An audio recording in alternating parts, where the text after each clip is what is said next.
Hello and welcome to SPMIS Academy. Today we'll analyze important newspaper articles of 31st October 2022. Please note you can download the PDF version of today's newspaper analysis by clicking the link given in the comment section. This is the list of the topics that we will be covering from today's newspaper. And the first article is about anti-Semitism. Why anti-Semitism is growing nowadays across the globe. यही discuss किया गया इस article में. सबसे पहले समझेंगे एंटीसेमिटिज़म है क्या, कैसे वर्ल्ड वॉर II से जस्ट पहले यानी कि इंटर वॉर पीरियड में antisemitism was on the peak in Germany under Hitler, वो समझेंगे. This article is important from our syllabus GS paper 1 world history point of view. और इसके अलावा एथिक्स में या ऐसे राइटिंग में एंटीसेमिटिज़म का हम इस्तेमाल कर सकते हैं. एंटीसेमिटिज़म समझने के लिए पहले हमें अब्राहमिक रिलीजन्स के बारे में समझना होगा. तो देखिए, तीन जो रिलीजन्स हैं, जुडाइज़म, क्रिश्चियनिटी एंड इस्लाम, दुनिया भर में ये जो तीन रिलीजन हैं, तीनों के तीनों रिलीजन अब्राहमिक रिलीजन्स माने जाते हैं. तीनों में सिमिलैरिटी है कि दे आर मोनोथीस्टिक, मतलब ये बस एक ही गॉड को मानते हैं. There is no possibility of any other god. जैसे हिंदुइज़म में आपको पता है कई सारे, कुछ लोगों का तो मानना है लाखों देवी देवता हैं, लेकिन इन तीनों धर्म के हिसाब से there is just one god, monotheism. ये तीनों जो रिलीजन है, जुडाइज़म, क्रिश्चियनिटी एंड इस्लाम, इन तीनों को आप ट्रेस करेंगे तो that can be trace to a single entity, Abraham. तो प्रॉफिट अब्राहम के बारे में समझते हैं. देखिए, अब्राहमिक रिलीजन्स मानने वाले जितने भी धर्म हैं, ये तीनों, they claim that Abraham as their common forefather. तो इन सब के हिसाब से उनके जो पहले द मैन या पर्सन ऑन द अर्थ या first forefather of these three religion is a person या प्रॉफिट अब्राहम. जूस के हिसाब से prophet Abraham is claimed as ancestor of Israelites people, जबकि क्रिश्चियनिटी के हिसाब से Abraham is described as father in faith, मतलब द फर्स्ट या फोरमोस्ट पर्सन. जबकि Abraham's first son Ishmael is seen as the first prophet of Muslim tradition. He is in Muslim tradition he is seen as one of the earliest prophet. जैसा कि मैंने आपको कहा, Ishmael the first son of Abraham is considered as prophet in Islam. तो इस तरीके से आप मान सकते हैं कि ये जो तीनों धर्म हैं, आज के टाइम में इन तीनों में काफ़ी हॉस्टिलिटी भी रहती है, लेकिन ये तीनों धर्म, juice, Christianity and Islam, all of them can trace their root from the single entity, that is Abraham. Abraham's son Isaac led to the rise of Judaism, Jews.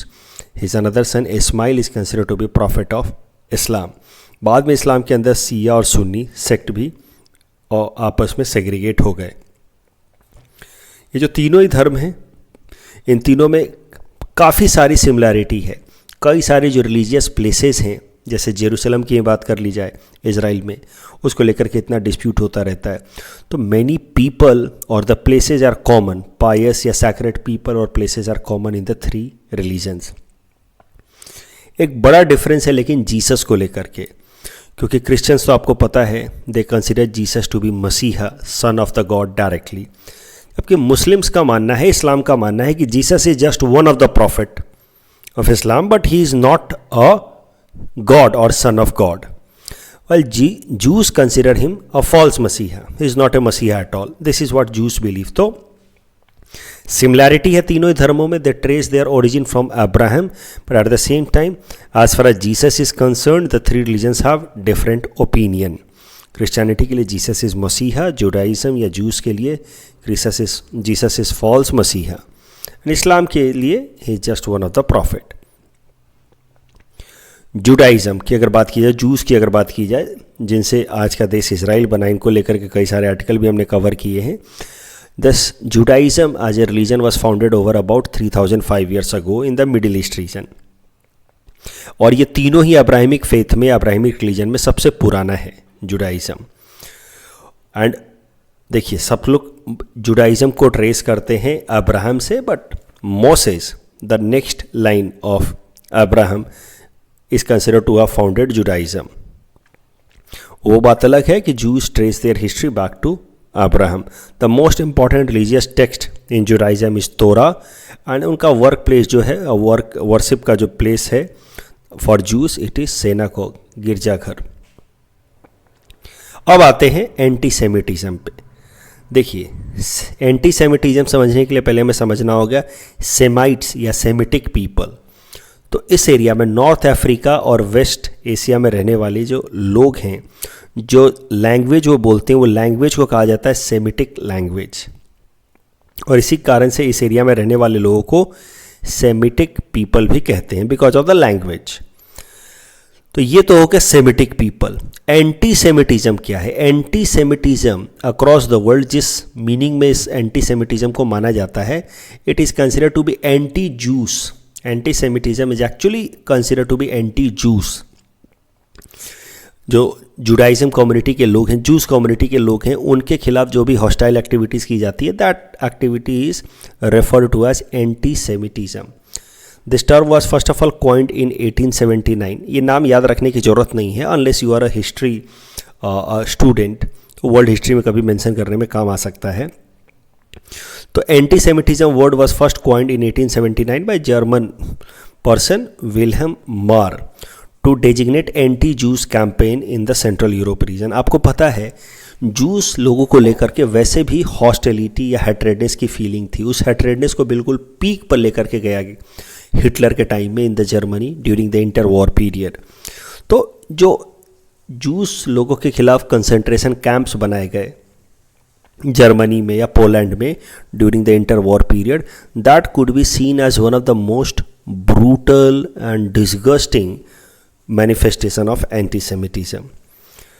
अब वो बात अलग है कि ये जो टर्म है एंटीसेमिटिज्म, ये अपने आप में थोड़ा मिसनोमर है, क्योंकि एंटीसेमिटिज्म का जनरल मीनिंग समझा जाता है एंटी जूस, जबकि सेमाइटिक पीपल तो बहुत सारे हैं इस एरिया में। Arabic people are also Semitic in that way, but antisemitism is not anti Arab. जिस तरीके से माना जाता है पूरे दुनिया भर में, एंटीसेमिटिज्म अगर लिटरल शब्द में लिया जाए तो it should be anti Jews, anti Arab as well, but antisemitism in real and practical world is anti Jews. तो ये है शब्द का मायने antisemitism. Antisemitism was on the peak, जैसा कि मैंने आपको बताया, during the inter war period in Germany and Poland under the leadership of Hitler. हाल फिलहाल में न्यूज़ में इसलिए आया है क्योंकि antisemitism is being seen again on the rise in current times, ऐसा इस आर्टिकल में बताया गया है। The next article is about National Unity Day, and this topic is important from our syllabus GS paper 1 post consolidation history। आज का दिन 31 अक्टूबर हर साल हमारे देश में नेशनल यूनिटी डे की तरह सेलिब्रेट किया जाता है, क्योंकि this is birth anniversary of Sardar Vallabh Bhai Patel. Hindi में इसको राष्ट्रीय एकता दिवस कहते हैं। इसको 2014 से मनाने का फैसला लिया गया है भारत सरकार द्वारा। भारत सरकार ने, या सरदार पटेल को हम लोग बिस्मार्क ऑफ इंडिया भी कहते हैं। तो Bismarck is a statesman who belonged to Germany, and he is the person behind unification of Germany, and he is the person behind current structure, political and geographical structure of Germany. तो जिस तरीके से Bismarck ने Germany का unification कराया और उसको current जो मॉडर्न जर्मनी है उसका शेप दिया, उसी तरह का काम किया है सरदार पटेल जी ने हमारे देश के लिए।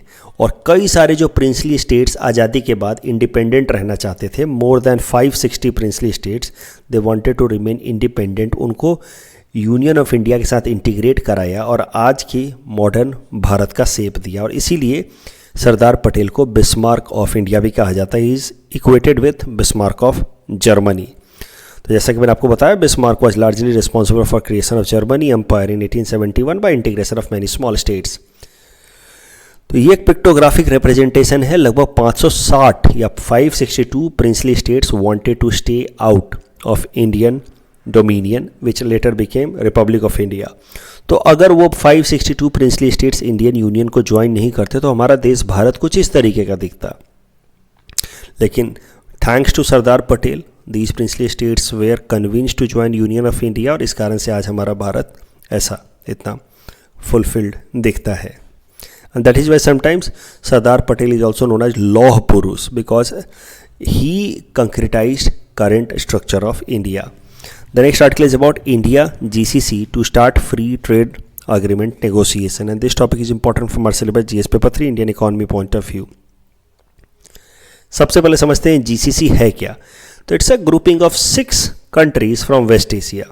सऊदी अरबिया है, ओमन है, यूएई है, कतर है, बहरीन है, कुवैत है, और वेस्ट एशिया में भी पर्सियन गल्फ के अराउंड जो देश हैं उनका यूनियन है. ये एक तरह का इकोनॉमिक और पॉलिटिकल अलायंस है GCC. न्यूज़ यही है कि भारत ने, इंडिया ने, हमारे देश ने GCC के साथ फ्री ट्रेड नेगोशिएशन एग्रीमेंट शुरू कर दिया है. हमने यूके के साथ भी फ्री ट्रेड एग्रीमेंट नेगोशिएशन शुरू किया है, GCC के साथ भी शुरू किया है. तो आप मान सकते हैं कि मौजूदा टाइम में Indian government is aggressively looking to establish free trade agreement with different countries of the world in order to increase India's share in international trade. तो अगर GCC के साथ हमारा फ्री ट्रेड एग्रीमेंट साइन हो जाता है तो it will definitely help us in pushing India's share in international trade. तो अब जब ये साइन होगा आने वाले टाइम में तो देखेंगे किन किन ग्राउंड्स के बेसिस पे इसको साइन किया गया है. लेकिन एक बार ज़रा ये देख लेते हैं, क्योंकि अब चूँकि GCC के साथ हम फ्री ट्रेड एग्रीमेंट साइन कर रहे हैं तो आने वाले मेंस एग्ज़ाम के लिए इंडिया GCC रिलेशंस इंपॉर्टेंट हो जाते हैं. तो एक बार ज़रा देखते हैं significance of gulf cooperation council for India. First significance is about Indian diaspora.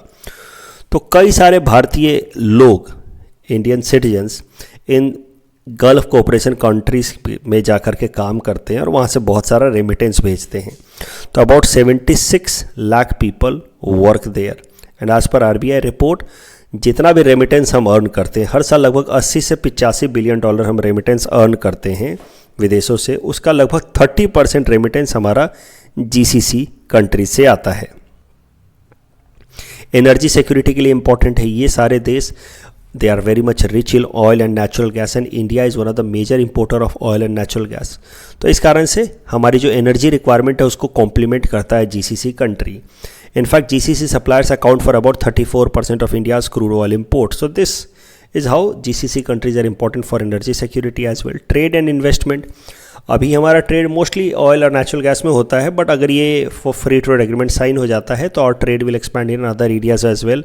Energy like solar energy and all, tourism, construction and finance. Geo strategic significance भी यू सी कितना स्ट्रैटेजिकली लोकेटेड है ये सारे देश. So they open into Red Sea as well. They have access in Persian Gulf as well, and Persian Gulf is very much rich in oil and natural gas. So considering their very significant geostrategic location, India GCC के अगर economic relations strong होते हैं तो India का जियोस्ट्रैटेजिक significance या जियोस्ट्रैटेजिक जो strength है India का वो भी इम्प्रूव होगा.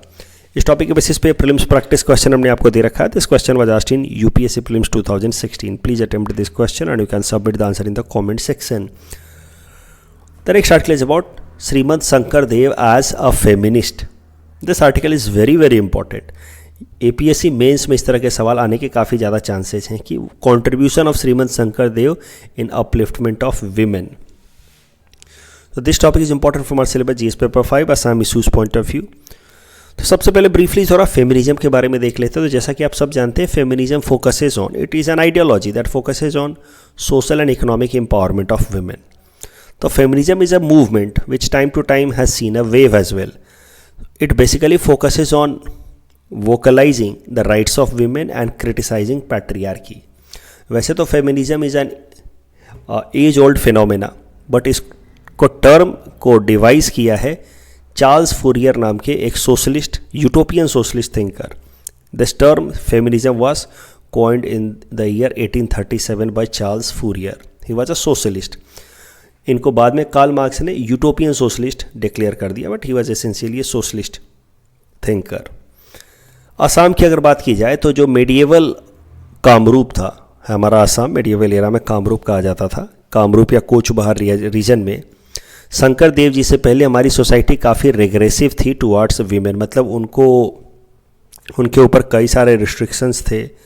There were even limitations on their sexual enjoyment, as well as there are many customs that were oriented to tantric worshipping that somehow were very brutal and exploitative towards women.